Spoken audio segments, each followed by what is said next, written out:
Welcome. um, this is the energy vibration lezing for the Batman's numerology sign or the Bat zodiac sign for the full moon. This is the energy vibration for the full moon for the month of June, July. Ik moet best wel zeggen bedankt voor de komst. Oh, sorry. Mijn netwerk. Bedankt voor de komst en bedankt voor de positive energy vibration. Nou, de full moon van deze maand heb ik een nieuwe deck. Een nieuwe deck. En dit is best wel goed, vanwege dat deze nieuwe deck heeft de 12th house. Okay? Dus iedereen is geboren on the 12th house. Okay? Dus. We gaan het eerste house even bekijken en dan gaan wij de sun en moon. Okay? Dus, de eerste house is de self. Okay? De eerste house is de self. En voor jullie hebben communicatie. Dus het kan een issue of een situatie met de zelf, dat je gaat leren beter om te communiceren. Er zijn verschillende issues en situaties met de zelf. Sommige van jullie kunnen vinden de beste manier hoe je kan bepaalde communicatie overbrachten naar mensen, maar je kunt besluiten om meer communicatie te gaan doen. Oké? En dat is best wel goed. Dan hebben wij de tweede huis. De tweede huis is de huis van asset. En de huis van de assets heeft te doen met een ram. Oké? Dus een ram kunnen invloed op je bezetting hebben.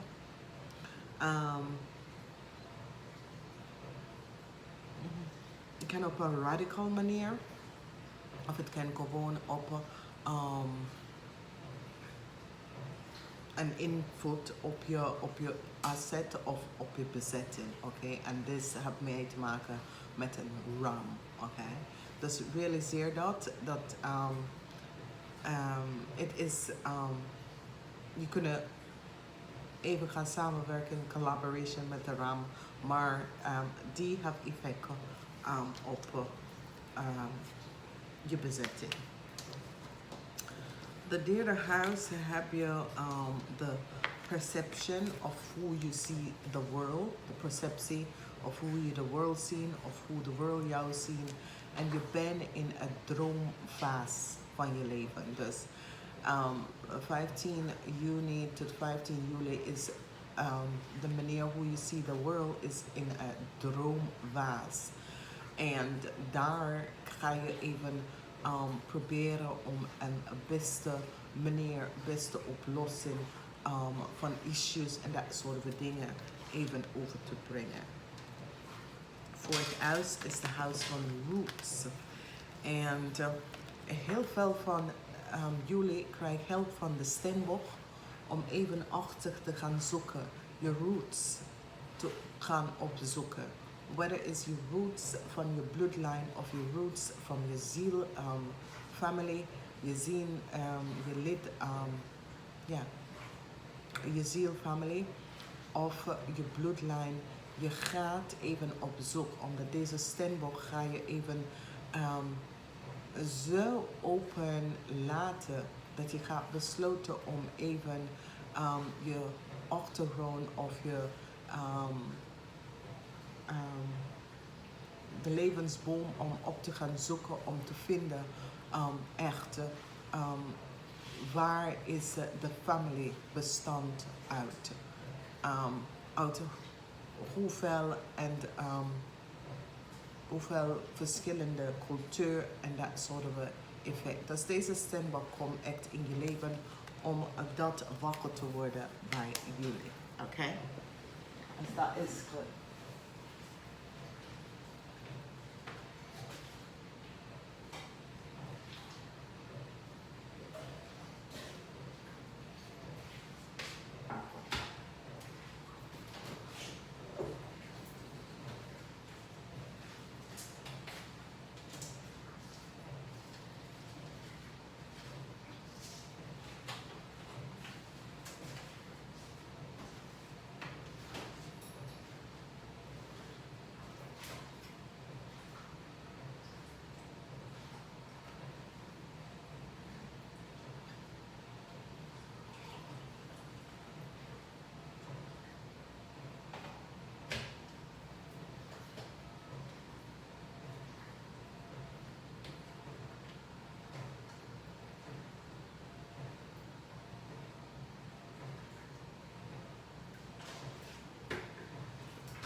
Excuses, ik moet even mijn koffie gaan halen. Nou, we gaan even verder naar de vijfde huis van passie. Dit is waar de passie, waar je gaat even op waar je geniet van, de dingen wat je geniet van. Als het je hobby of hoever je geniet in het leven. Oh, sorry. I'm sorry. Het spijt me. Hoever je geniet in het leven, komt de Pisces binnen om jullie om te helpen. En dit is best wel positief, omdat de energie van de Pisces komt binnen. Die gaat je helpen op een zeer positieve manier om meer passie in je leven om te krijgen. Om meer een touwtje te geven om meer positieve issue en situatie in je leven in te brengen. En dat is best wel goed. Dan in de zesde huis hebben wij de energie van de kunsten. Okay? De kunst. De mensen die denken out of the box. De mensen die creëren. Dit is een goede tijd voor de kunstenaar, de creative mensen, de mensen die ontwikkelen dingen. Omdat whatever je ontwikkelt in deze periode wordt een succes. Een groot succes. Omdat Jupiter is hier om jou te helpen om te brengen dat succes houdt in een zeer positieve manier. Okay? Dus nogmaals, als je bent een kunstenaar, een creator of je bent in de arts en dat soort van ding, muzikant en dat soort van ding, Jupiter gaat je helpen in deze kwartaal. Dan gaan we even kijken. The energy of the seventh house is the house van relax. En de house van relax komt op met de energie van Pluto. En daar is transition. Dus sommige van jullie kunnen op vakantie gaan. Dit is best wel positief, omdat er is best wel transition dat gaat even opkomen. Dus is echt relax is over uitgaan, genieten met de mensen rond jou en daar komt een transition hierin. En dit is positief, oké? Zeer positief. De achtste huis.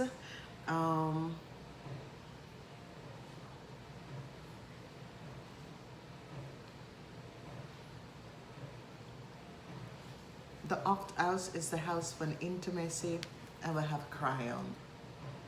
Okay, dus it is a tijd voor de mensen dat was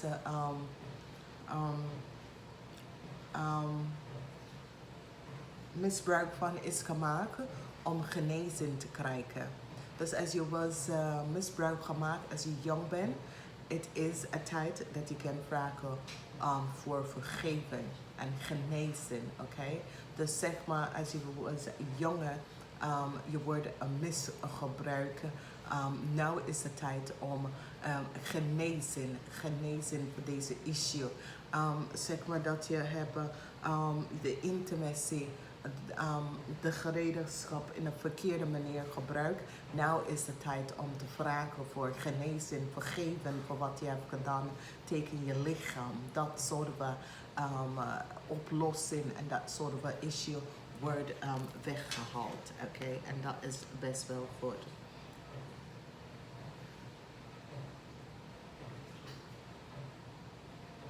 En het is heel raar vanwege doordat de Schorpioen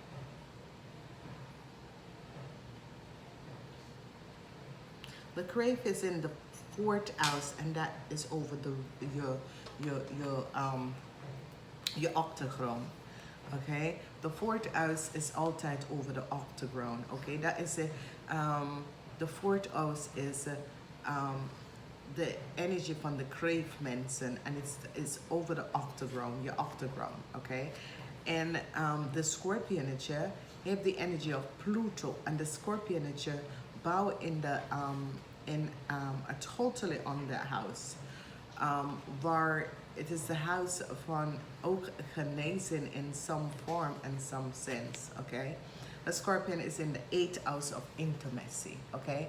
Dus als je bent een Scorpionnetje, het is een goede tijd tussen 15 juni en 15 juli om even genezing um, te gaan genezen,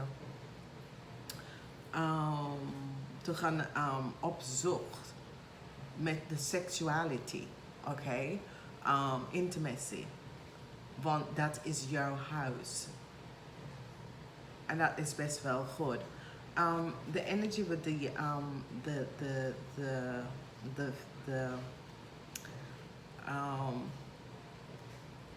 met de watermensen, de vismensen, is dat soms heb je de energy of Cryon, de genezen, maar je bent in de 12th house.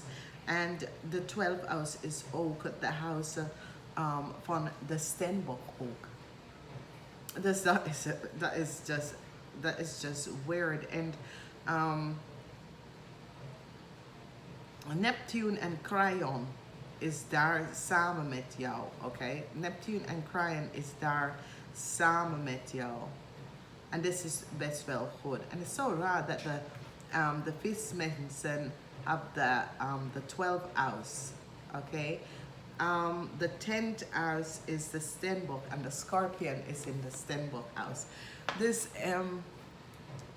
echt genezen. De 9e house is de Seeker. Dus sommige van jullie gaat even samen met een maagmensen op zoek. Misschien ga je samenwerken op zoek naar wijsheid. Misschien ga je collaborate om informatie te verzamelen. Maar je gaat even op zoek naar iets. En whatever the issue is of situatie is, je gaat samen met de maagmensen even gaan samenwerken. En deze maagmensen gaan je helpen om wat je bent op zoek naar te vinden. Oké, and this is good. Then hebben wij de 10th house, the house of the Steenbok, which is repetition. And this is so weird. En de stiermensen komen binnen om jullie te helpen met je repetition. En dit is best wel goed. Vanwege dat de stiermensen zijn echt krachtig, oké? De stiermensen zijn powerful, die zijn krachtig, die weet precies wat gebeurt. Die weet echt wat is gebeurd. En dit is best wel goed vanwege doordat je gaat even realiseren dat de stiermensen zijn krachtig en die helpen je en steunen je in alle manieren. En dit is best wel goed. The 11th house. The 11th house is on the edge, and this is issues. Jullie Schorpionetje have issues, okay? Issues dat brengen je naar de eind van je Latijn. Dus whatever the issue is, jullie Schorpionetje gaat best wel of krijg issues dat brengen je naar de eind van je Latijn. Dus hier moet je hiervoor realiseren wat is hier, wat speelt vanwege doordat je komt best wel naar het eind van je Latijn. En daar moet je echt krachtig in je schoenen gaan staan en even gaan snappen wat er gebeurt in je leven. Oké? Dan hebben wij de 12th house. En de 12th house is de huis van de vis. De 12th house is de huis van de vis. En je krijgt de boodschappen mensen om jullie te helpen. En als boodschappen komen in je leven, het is over reizen, het is over een nieuwe stad, het is over een nieuwe verandering in je leven waar je gaat even veranderen, je gaat even verhuizen, dat soort van dingen. Je gaat reizen om naar een boodschappenpersoon om te zien. Of je gaat even op reis met de boodschappenpersoon. Maar de boodschappenpersoon komt in je leven en je gaat surrender. So sommige van jullie kunnen willen surrender en loslaten een boodschappenpersoon. Sommige van jullie kunnen besluiten, ja, dit relatie gaat niet meer. Ik ga dit loslaten. Dus er is heel veel vorm van issues dat komen op, maar in de 12th house van surrender, je gaat even verlaten een boodschappenpersoon in je leven. Je gaat hier even zeggen, ja, ik laat deze persoon even achter of ik laat het even zo liggen. Dus hier heb je de sens van je loslaten boodschappen in je leven. Oké? Dus de vismensen kunnen gewoon behendig een relatie met de boodschappenpersoon. Daar is het. Dan hebben wij de energie van de zonnemensen. De zonnemensen zijn de mensen dat is geboren tussen 6 uur 's ochtends en 6 uur 's avonds.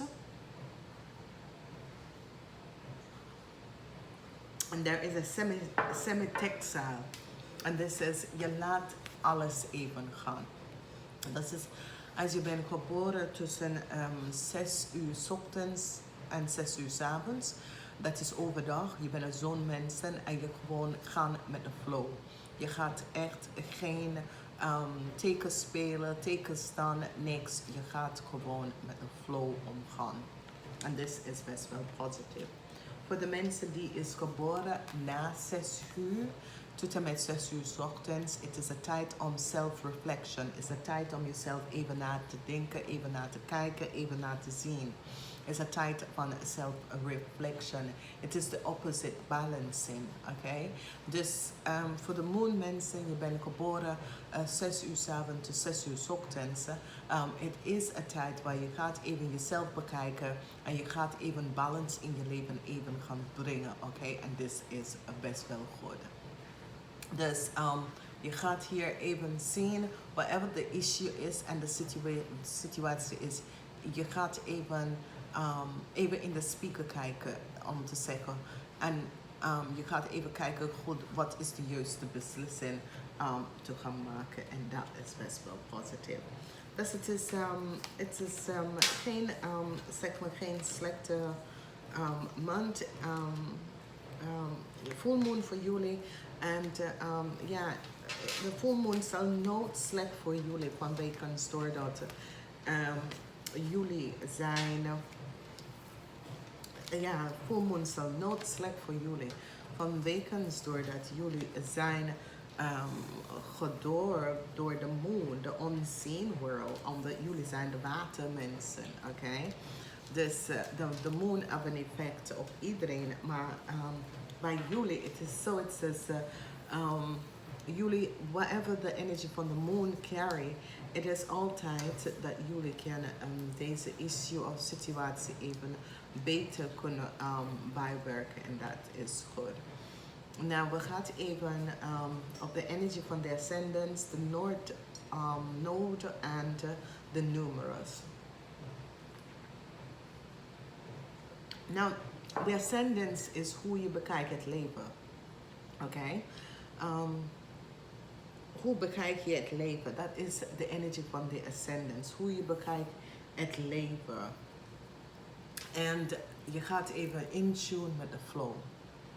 Oké? Je gaat echt even in tune met de flow. Dus het is hoe je omgaat met het leven en je gaat in tune met de flow. Dat betekent dat je gaat het gewoon rustig nemen. Je gaat gewoon dag voor dag opnemen en dat is het. Oké? Je gaat niet pushen tegen de flow of dat soort of issue.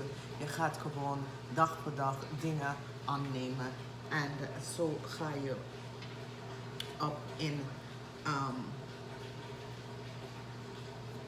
the North Node is the destiny. En de North Node voor jullie is goed omdat heel veel kansen kom op je pad, heel veel deuren gaat voor je open. Positive energy vibration komt naar jullie naartoe en dit is best wel krachtig en goed vanwege doordat je gaat even realiseren de effect van echt de effecten van humanity en de effecten van de destiny dat sommige van ons moeten gewoon op een bepaalde weg en dit is best wel goed. Dan de numerous, de onverwachte, dat onverwacht dingen dat je bent niet na op zoek naar. It is the conjunction of the empowerment. It is the conjunction of the empowerment.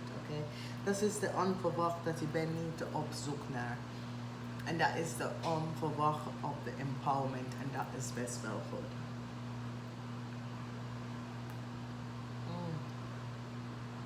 Dames en heren, heb je gezien hoe, als ik de koffie roken, hoe goed dat ging?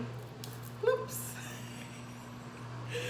Dus jullie is beëindigd met echt de conjunction van de empowerment. Het is best wel goed, want onverwacht, iets onverwacht gaat in je leven gebeurt. En door dus onverwacht issue of situatie, je wordt empowered van deze, van nu, van de effect dat onverwacht dingen is plaatsgenomen in je leven, dan word je gewoon echt direct veranderd geworden door dit. En het is best wel goed. Dus positive energy vibration. Dames en heren, ik moet best wel zeggen, ik wens jullie een zeer krachtige, positieve, toegeleide van energies. En ik wens je een prettige full moon. Laat even boodschappen achter over deze deel van de lezing en de kaart. Namaste.